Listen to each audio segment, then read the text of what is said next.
Yeah. Look, we got to start with Gronk, and we talked about it, obviously, to start the show. Huge blow for the New England Patriots. What's a realistic time frame for a Gronk return? I mean, look, we're talking about back surgery, invasive back surgery being conducted in December for a man, a large human target of a man who plays professional football for a living. I mean, if they make the Super Bowl, could he have a triumphant return?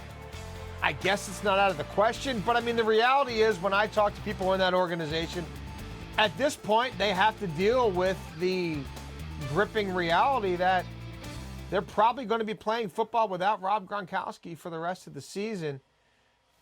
And again, if they make the final game of the year, maybe that changes, but that's not guaranteed, and that's their reality. Yeah, that is the reality, and that's the right way to phrase it. And good information, and now it's the adjustment period for Tom Brady and Bill Belichick. And Jason, I'm curious, big picture moving forward. This injury, this surgery, and there's already been a lot of chatter and, whether or not Gronk is going to be in New England in the next few years. How does this injury, this surgery, impact Gronk with his future in New England? Assuming everything goes okay and he's back at some point after the season or maybe even for that Super Bowl like we were just talking about, I don't think it does. They're going to take care of him. It's amazing the way this thing is structured in New England. They have the third least dollars committed to next season's payroll of any team in the NFL. I mean, Cleveland has less, and I think the Panthers have less. And then it's the New England Patriots.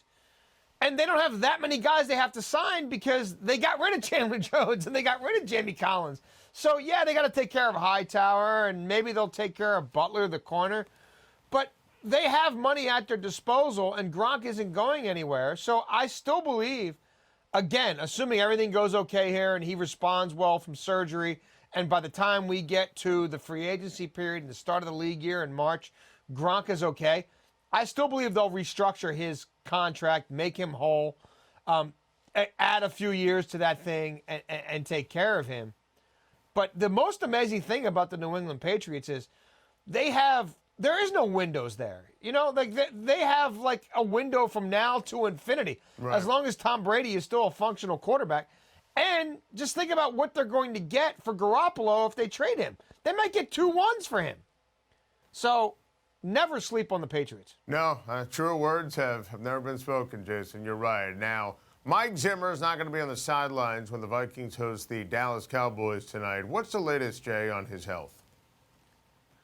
Well, this could be more than a 1-week situation. I mean, Zimmer, and you know Zim, I know Zim, he's an animal. He only knows one way to go. It's 5,000 miles an hour. He'll work his way through anything. But when he had this original detached retina, I mean, my mom had the same surgery, and I would in no way compare my mom to Zim, but it was repeated visits to the doctor every other day for the first week, and it's laying, for hours at a time with your eye on a pillow at a certain angle, and it was a pretty elaborate situation, and I got news for you. Zim didn't follow all that. You know what I mean? Zim coached that week, and Zim didn't get extra sleep, and he wasn't in a non-stressful environment, and he didn't take time off. And so now that they've had to address this again, it's pretty significant. I mean, it's severe. It's amazing what's happened in Minnesota since that 5-0 start, and obviously they had some trouble even before then. But, Adam, there's no guarantees he coaches next week. I mean, at some point, you've got to make sure that, you're seeing out of both your eyes and you're listening to what your surgeon told you, and you're actually, as much as he doesn't want to hear this, especially in December, and especially with the bottom falling out in their season, at some point you have to listen to your doctor, and we're probably at that point. I hope he's okay. I mean, I love Mike Zimmer. I'm with you. He needs to listen to his doctor. You're right about that.